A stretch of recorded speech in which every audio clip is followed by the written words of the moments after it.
Salut tout le monde, c'est Lou, j'espère que vous allez bien. Aujourd'hui, on se retrouve dans une vidéo où je révèle vos secrets, mes versions Noël. La dernière vidéo que j'avais fait où je révélais vos secrets, c'était à peu près début, moitié quarantaine, moitié confinement. Donc j'ai décidé qu'il était temps de faire une vidéo à ce sujet-là. En plus de ça, je sais que c'est vos vidéos préférées, puis je vais vous l'avouer, c'est mes vidéos préférées aussi. Il n'y a pas longtemps, je vous ai demandé sur Instagram de me dire votre pire histoire malaisante, drôle, secrète à Noël qui s'est passée dans le temps des fêtes dans le fond. Puis vous avez été vraiment nombreux à m'en dire, puis comme je les ai pas lus encore, mais j'ai vraiment hâte de les lire, je sens que ça va être une bonne vidéo. Juste avant de commenter, si t'es pas déjà abonné à ma chaîne, je t'invite à le faire. N'hésite pas à t'abonner à mon Instagram aussi, c'est là que vous serez au courant de tout ce qui se passe à propos de ma chaîne YouTube. Donc sur ce, c'est parti! Je suis tombée dans ma semaine pour la première fois de ma vie à Noël en plein souper de famille. Ma grande sœur avait rien et ma mère non plus, étonnamment. Alors j'ai dû mettre 15 épaisseurs de papier de toilette dans le fond de ma culotte, vraiment pas confortable, mais j'ai survécu. Un an après, j'en ris et j'ai fait attention pour plus jamais que ça arrive. Sinon, joyeux temps des fêtes à toi, tu es extraordinaire. Merci beaucoup! Oh my god girl, pour vrai, je te comprends à 100% parce que ça m'est déjà arrivé, moi aussi pendant le compte de Noël, mais d'oublier d'amener mes choses quand je savais que j'allais tomber dans ma semaine. Fait que je te comprends énormément pour le confort ou l'inconfort du papier de toilette dans la culotte. Puis j'espère qu'à partir de ce moment-là, t'as commencé à t'amener une trousse de secours partout où tu allais. J'étais avec ma demi-sœur, puis là on voulait faire un TikTok au ralenti. Le but du TikTok était de sauter dans le lit. Puis là, le lit a brisé de notre grand-père, le lit électrique. Puis là, quand il a entré pour savoir ce qu'on faisait, on lui a dit qu'on voulait prendre des photos, mais qu'on pouvait pas parce que le lit était brisé. Bref, il a jamais su que c'était nous. Non. Je comprends tellement que tu y ailles pas dit, c'est tellement gênant de dire à quelqu'un qu'on a brisé une chose d'une assez bonne valeur. Mais j'espère qu'on va traiter ça un petit peu mal parce que c'est quand même wrong à un certain point. Pas avouer c'est tort, mais je pense que j'arrivais de la même chose au final.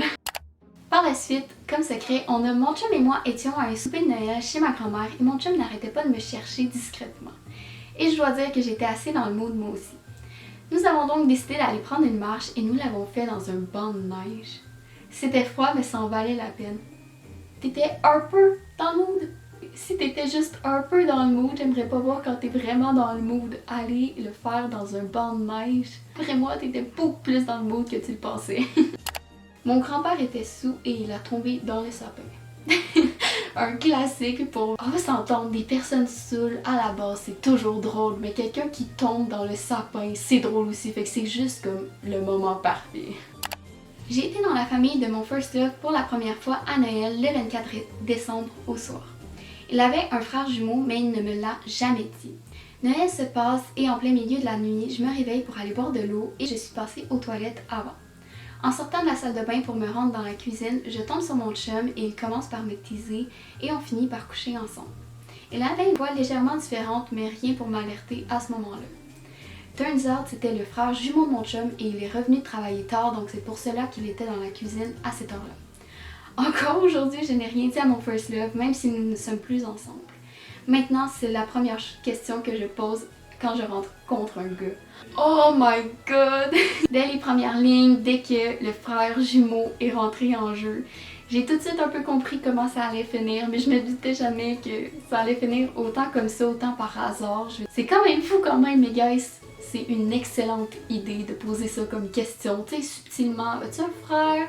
Oui, est-ce que c'est un jumeau? Ça peut vous sauver bien des angoisses puis bien des secrets. Honnêtement, cette histoire-là fait ma journée. On continue avec le prochain secret qui est quelques jours avant Noël, j'ai commencé à me sentir un peu moins bien.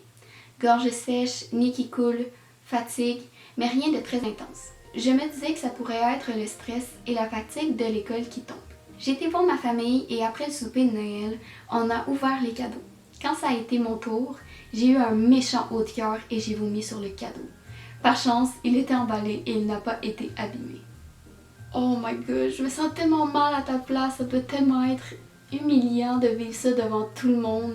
J'essaie d'imaginer en même temps la face de la personne qui t'a donné ce cadeau-là, comment elle devait se poser des questions. J'espère que t'as été dire que c'est aucunement à cause de son cadeau, mais heureusement, une chance que le cadeau a été sauvé, puis j'espère que tu vas mieux, que ça a été un peu mieux après. Mon ex m'a donné une bouteille de lubrifiant pour Noël devant sa famille et quand je l'ai ouvert et je l'ai regardé genre what the fuck, c'est pas le moment, il m'a dit comme ça je pourrais enfin te pénétrer. Je me suis levée et je suis partie. Quel manque de respect! C'est tellement méchant, ça se dit tellement pas devant une famille. Même si t'es à l'aise avec ta famille, tu dis pas ça. Il y a des choses dans ton couple que tu ne dois pas dire, puis c'est pour une raison. Puis probablement, mon grand, que si tu l'avais pas dit, tu serais peut-être encore avec. Mais je dois souligner que ton courage a été exceptionnel. Juste ta sortie, te lever et partir, c'est exceptionnel. Je te lève mon chapeau. J'ai passé Noël dans la famille au gars que j'ai fréquenté. Quand je suis revenue chez moi après Noël, il m'a dit qu'il voulait rien de sérieux. Classique. J'ai jamais compris pourquoi il m'a invité à passer Noël avec sa famille alors. Ah, c'est vrai, hein? C'est quand même un peu vraiment stupide d'inviter quelqu'un à Noël. Probablement qu'il t'a offert un cadeau, peut-être pas aussi. Mais s'il le fait, c'est quand même un peu louche. En tout cas, ça veut dire que c'est un bon gars, ça veut dire que c'est un gars qui va pas te laisser avant Noël pour pas t'offrir de cadeau. Faut quand même regarder le positif, mais j'avoue que c'est quand même vraiment chiant, surtout si tu lui as acheté un cadeau d'une certaine valeur. Et je sais pas pour vous, mais moi quand je rencontre la famille de quelqu'un, ça veut dire quelque chose, donc c'est louche un peu. Ma mère s'est séparée un peu avant Noël et à ce moment-là, je voyais encore mon ex-beau-père. Un peu plus tard, il s'est marié et tout, puis le fils de sa femme est chaud as fuck, genre j'ai crushé intense dessus. Donc à Noël, on était toujours assis à côté de l'autre pour manger, pour écouter la télé, pour parler. Mais c'était juste vraiment malaisant parce que rien ne pouvait se passer. Première chose dans cette histoire-là, je trouve ça vraiment nice que même si c'était ton beau-père puis que c'est rendu ton ex-beau-père, tu le vois encore puis tu vois encore sa famille.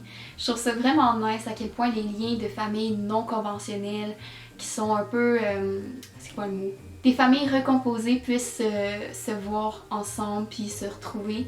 Mais ce qui est un peu plate, c'est qu'il n'y a pas eu de continuité avec le gars que tu trouvais beau. C'est quand même triste un peu qu'il se soit rien passé, mais en même temps je comprends la situation. C'est comme, pas dans ta famille directe, mais un peu dans un sens. Mais en même temps, ça se comprend très bien. J'étais à un souper de famille pour Noël avec mon oncle, ma tante et mes cousins. Ils avaient invité un couple d'amis avec leur fils. Les enfants étaient tous à la même table, alors il y avait moi, mes deux grands frères, mon cousin, ma cousine et le gars en question. On parlait de barbe, I don't know why, et là, il regarde mon frère et dit « Crime, toi t'es chanceux que ta blonde aime ta barbe. » Là, tout le monde se regardait, personne comprenait qu'est-ce qu'il voulait dire par là, jusqu'à ce qu'on catch qu'il pensait que j'étais la blonde à mon frère. On en a tellement ri. Cette histoire-là me fait littéralement mourir de rire, c'est juste trop drôle. Je veux dire, d'après moi, ton frère et toi avaient certaines ressemblances physiques, donc à quel point l'autre gars pouvait penser que vous étiez comme en couple, c'est juste vraiment trop drôle comme... Même moi j'ai pas eu en live puis je trouve ça tellement drôle comme... J'imagine pas sur place. Comme je suis forever alone, j'ai été passer Noël dans la famille de ma meilleure amie. On a bu pas mal beaucoup d'alcool, assez pour que ma meilleure amie black out avant minuit.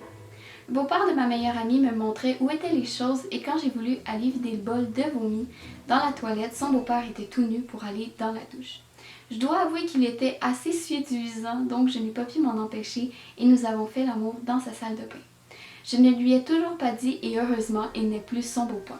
Oh my god, ok, c'est vraiment wrong, comme, je m'attendais tellement pas à ça, guys, vous êtes vraiment intense là, genre, wow, je m'attendais vraiment pas à ça. T'as couché avec le beau-père de ta meilleure amie, par chance c'est plus son beau-père, mais j'espère pour toi, puis je sais pas ça fait combien de temps que cette histoire-là s'est passée, mais j'espère vraiment que le dicton, toute chose finit par se savoir, se produira pas avec toi parce que je pense qu'elle pourrait vraiment le prendre mal, puis tu pourrais perdre une amie pour ça. Alors voilà guys, c'est déjà tout pour la vidéo, j'espère que vous avez aimé cette vidéo-là. Si c'est le cas, n'hésitez pas à me dire en commentaire, à mettre un thumbs up, puis à vous abonner si c'est pas déjà fait, ça me fait tellement plaisir, c'est gratuit, ça me fait chaud au cœur. Ça serait tellement un beau cadeau de Noël qu'on atteigne les 1200 abonnés sur ma chaîne. N'hésitez pas à vous abonner à mon Instagram aussi, c'est là que toutes les informations à propos de ma chaîne YouTube se passent. Et sur ce, bah, nous on se revoit et on se reparle dans une prochaine vidéo. Bye guys!